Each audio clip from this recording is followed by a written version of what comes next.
என்னையா காசு காசு காசு பணம் படப்புவாங்கயா நீங்களும் உங்க காசு. என் உடல் பொருள் ஆவி எல்லாமே இந்த மக்களுக்கு, இந்த தாய்மார்களுக்கு, இவங்களுக்காகத்தான் செலவு பண்ணி என்னுடைய இளைஞர் பெருமக்களுக்காகத்தான். என் மக்கள்கிட்ட கிடைக்காத அன்பு வரை யாருக்கிட்டயா எனக்கு கிடைக்க போகுது? நீங்க கோடி கோடி அள்ளி கொடுத்தா கூட கிடைக்காது இந்த மாதிரி அன்பு.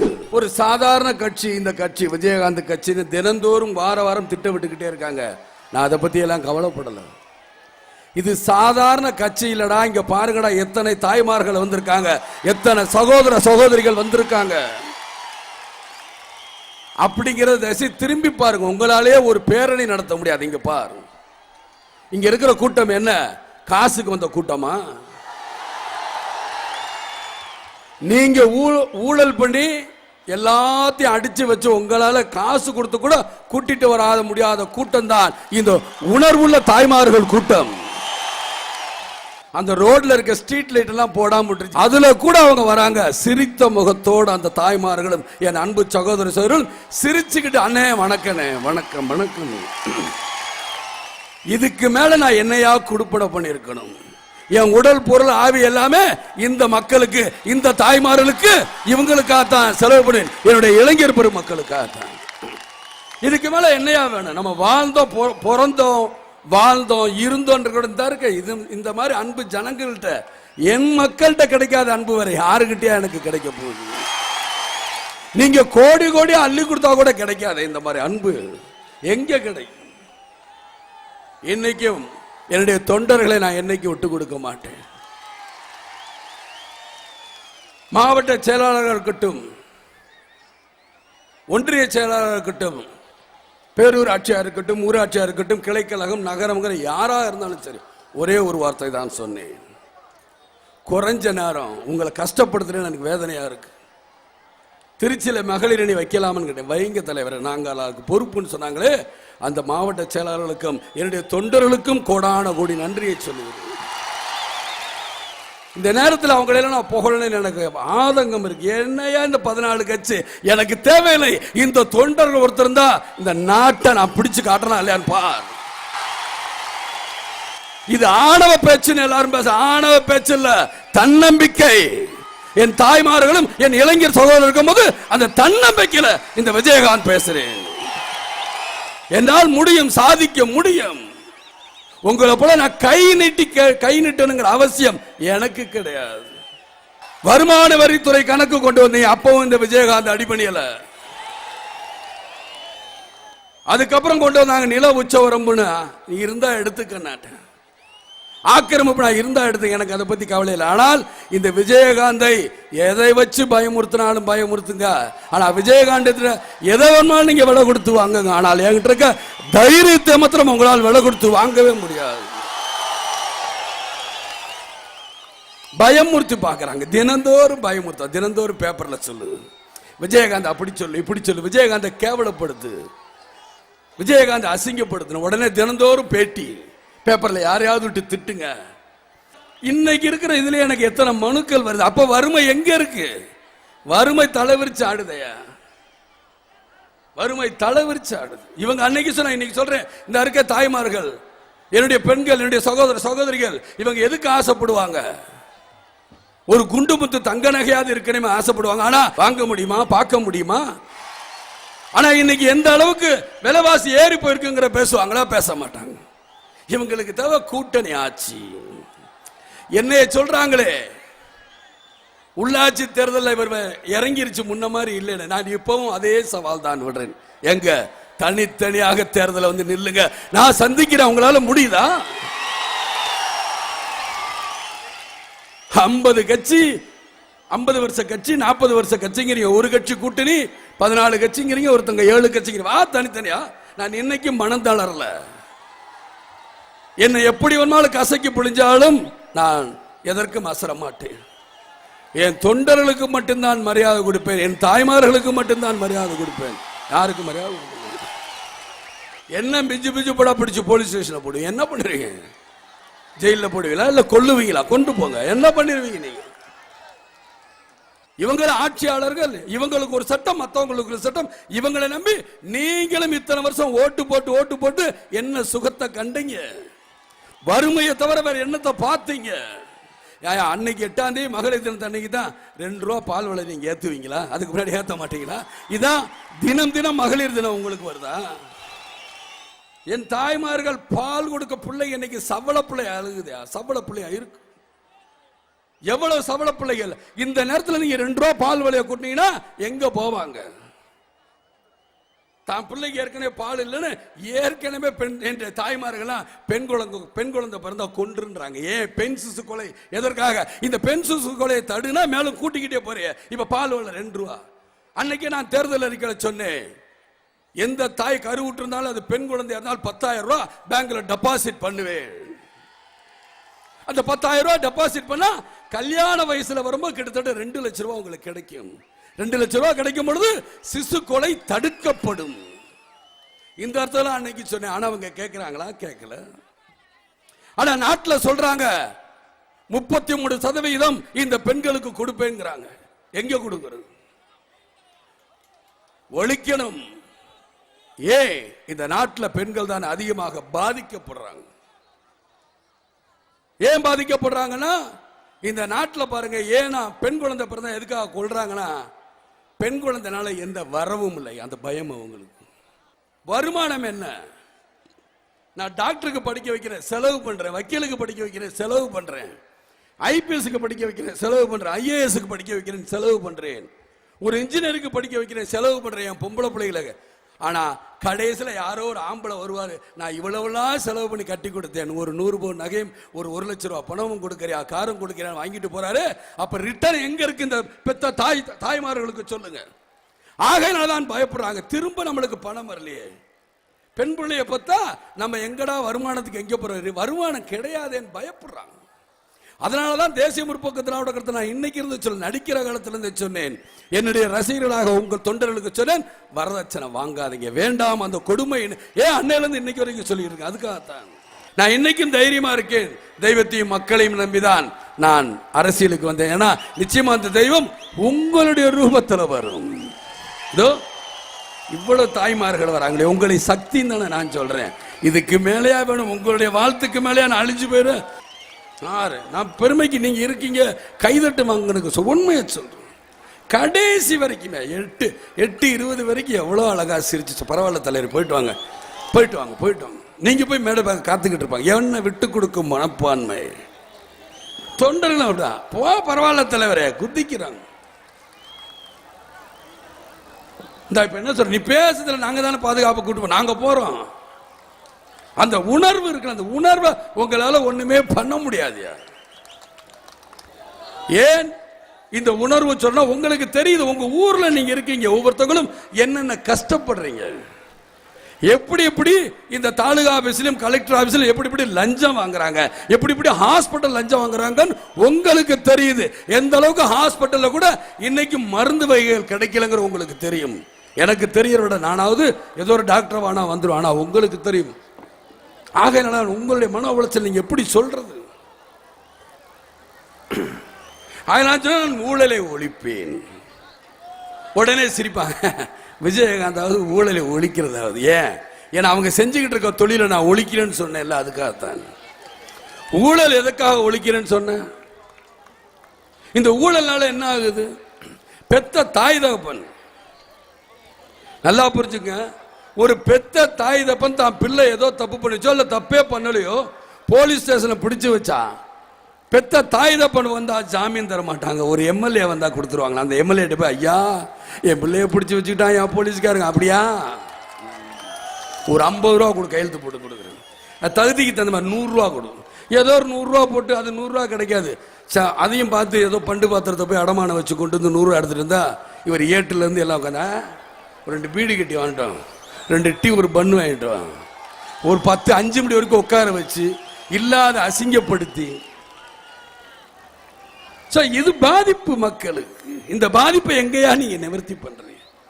அதான் ஒரு ஹாஸ்பிட்டலுக்கு நான் அடிக்கடி சொல்லுவேன், நான் யாரையும் சொல்ல, என்னையே வச்சுக்கிறேன். எனக்கு ஒரு குழந்தை பிறகுது, ராத்திரிக்கு போய் அட்மிஷன் பண்றேன் என் சம்சாரத்தை. ஐயா என் சம்சாரத்துக்கு வயிறு வலி, சரி சரி விட்டு போன அங்க பாத்துக்கிறோம். காலையில் 5 மணிக்கு போன் வருது, உங்களுக்கு குழந்தை பிறந்துருச்சான். வேகமா ஓடியாரு, ஐயா எனக்கு குழந்தை பிறந்துருச்சா. என்ன குழந்தை? ஒரு 100 ரூபா கொடு சொல்றேன். அட பாவிகளா, நான் பெத்த பிள்ளைக்கு நான் 100 ரூபா கொடுத்து கேட்க வேண்டிய ஒரு சூழ்நிலை இந்த காலத்துல இந்த ஆட்சியாளர்கள் பண்ணி வச்சிருக்காங்க. அப்படி ஆஸ்பத்திரி இருக்கு. இதை சொன்னா விஜயகாந்த் தப்பானவன். விஜயகாந்துக்கு என்னது, அவரு முகம் தொங்கி போச்சு, சினிமாவில் போய் நடிச்ச முடியல, அதுக்காக அரசியலுக்கு வந்தார். இப்பவும் சொல்ல 10 படத்தில் நடிக்க முடியும், சும்மா படம் நடிக்க முடியாதுன்னு மட்டும் நினைச்சிட்டு நீங்க அலையாதீங்க. நேரம் இல்லைங்கிற காரணம். இப்ப கூட தான் ஒரு படம் அண்ணாதுரைன்னு பூஜை போடணும். ஐயோ, அந்த அரசியல் கட்சி தலைவர் பேரெல்லாம் வைக்கக்கூடாதுன்னு கவுன்சிலே வந்துச்சு. நான் விட்டுருங்க, சண்டையெல்லாம் வேணாம், வேற பேர் வைங்க. படத்திற்கு பஞ்சமில்லை. இவங்களா நினைச்ச எனக்கு தான் முடியல, எனக்கு பொது பிரச்சனை, மக்கள் பிரச்சனை. இந்த வரேன், உங்களை சந்திக்கிறேன் பார்க்க. ஆனா இவங்க உட்கார்ந்த இடத்துல இருந்தே கூட்டணி. நாங்கள் தான் தொழிற்சாலை கொண்டு வந்தோம், ரொம்ப சந்தோஷம். எந்த தொழிற்சாலை கொண்டு?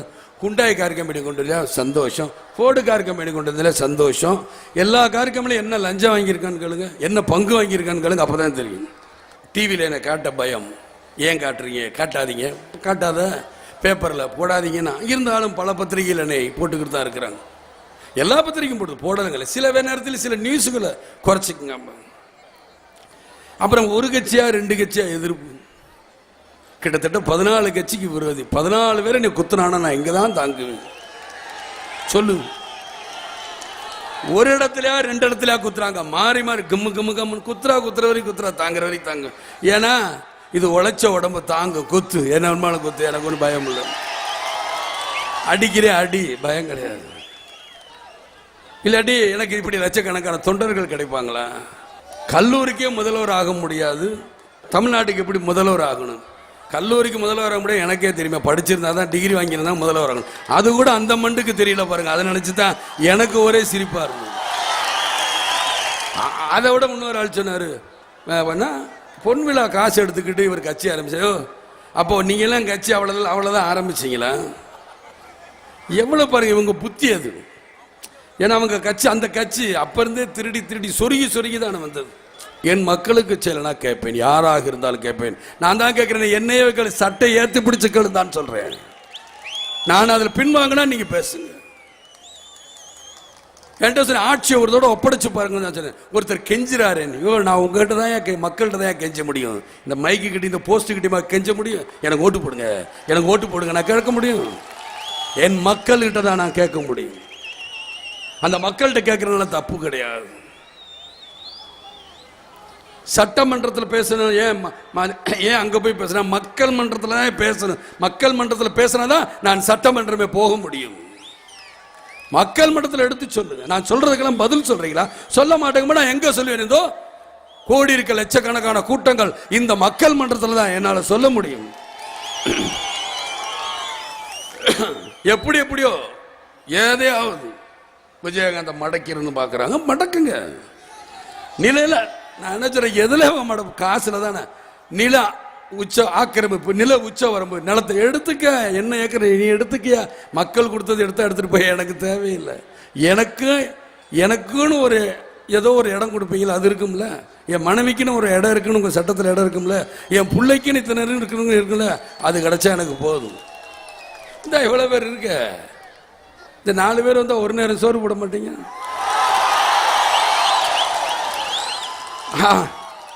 அதுலயே நம்மளுக்கு போதும், முடிஞ்சிடும். இத்தனை பேர் வீட்டுக்கு நான் போயிட்டு வரக்குள்ள முடிச்சிடும். என்னையா காசு காசு காசு பணம் படப்புவாங்கயா நீங்களும் உங்க காசு என்னையா கோடியா சேர்த்து வச்சு எங்கயா கொண்டு போறீங்க? செத்தா கூட அருணாக்குடி அத்து விட்டுட்டு தான் உள்ளத்தி கொண்டு போய் புதைக்கிறான். காசு கிடையாது, ஒண்ணும் கிடையாது. விஜயகாந்த் இப்படி எல்லாம் மிரட்டுன்னு நினைச்சா தோல்வி அவங்களுக்கு தான் தவிர எனக்கு கிடையாது. உங்களை மாதிரி நான் காசுக்கு ஆசைப்பட்டு லஞ்சம் வாங்கணும், பெரிய ஓனர்களை பார்க்கணும், பெரிய அதிபர்களை இப்பயே பார்க்கணும் பயம். எனக்கு அந்த பயம் இல்லை. மக்கள்கிட்ட நேரடியாக போய் சொல்லுவேன், என்கிட்ட காசு இல்லை. அவன் கோடியா செலவு பண்ணுவான். நீங்க ஓட்டு போடுறீங்கன்னா ஓட்டு போடலையா சொல்லுங்க. என்கிட்ட காசு கிடையாது. இப்படிதான் வரப்போறேன். பாராளுமன்றத்துக்கு பத்திரிகையாளர் நண்பர்கள்லாம் கேட்குறாங்க, ஏன் சார் உங்களுக்கு காசு வேணுமே? என்னுடைய பொருளாளர்களே என் தொண்டர்கள் தானே, என்னுடைய தாய்மார் சகோதரர்கள் இவங்க தான், வேற யாரும் என்னுடைய பொருளாளர் கிடையாது. இவங்களை நம்பிதான் நான் வரேன்.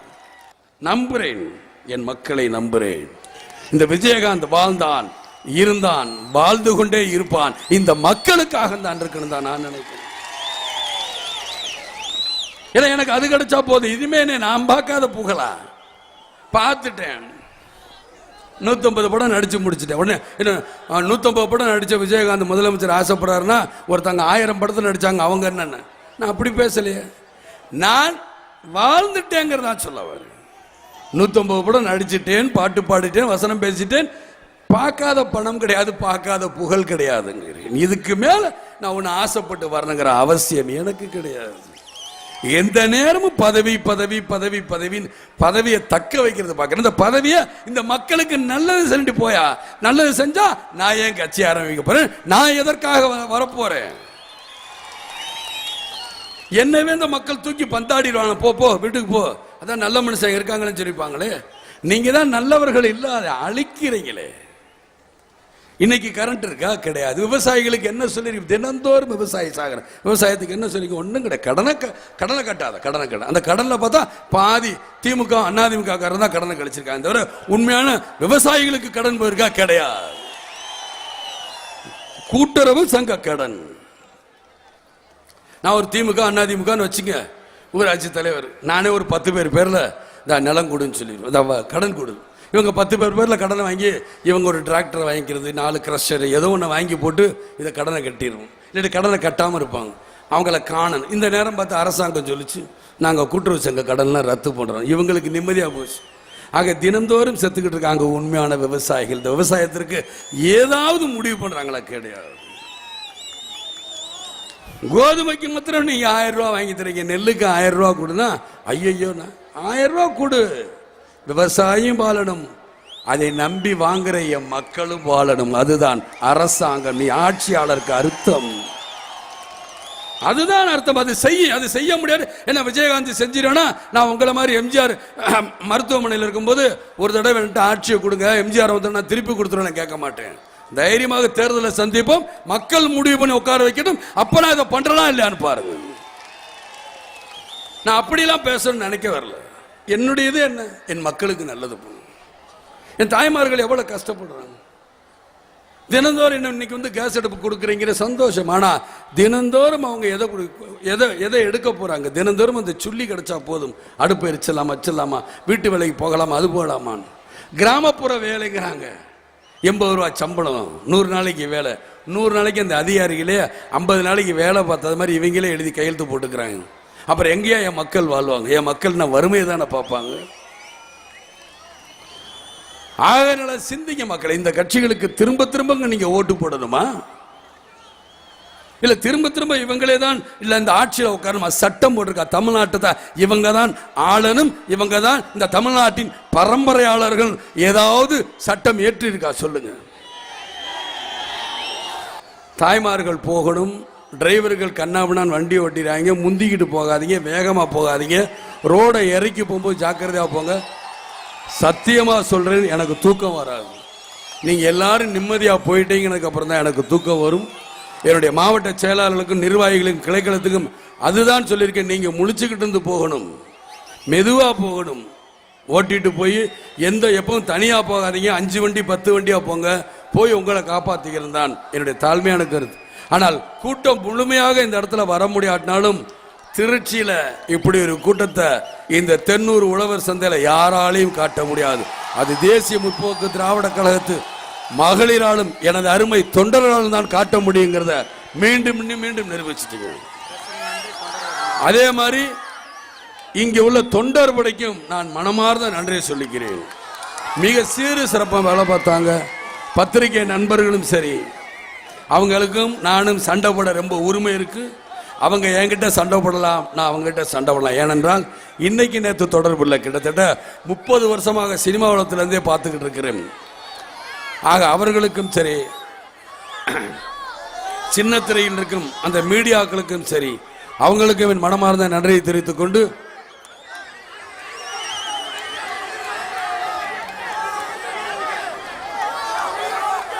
என் உயிரே உங்களுக்கு இருக்குமா, அது எனக்கு திரும்பி வந்த என்ன உங்ககிட்டே இருக்கட்டுமே, தப்பு கிடையாது. நான் உங்களோட தான் ஐக்கியமாக இருக்கிறேன்.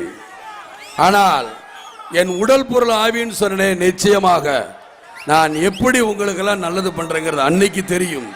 நிச்சயமாக மக்கள் கஷ்டப்படுத்த மாட்டேன்.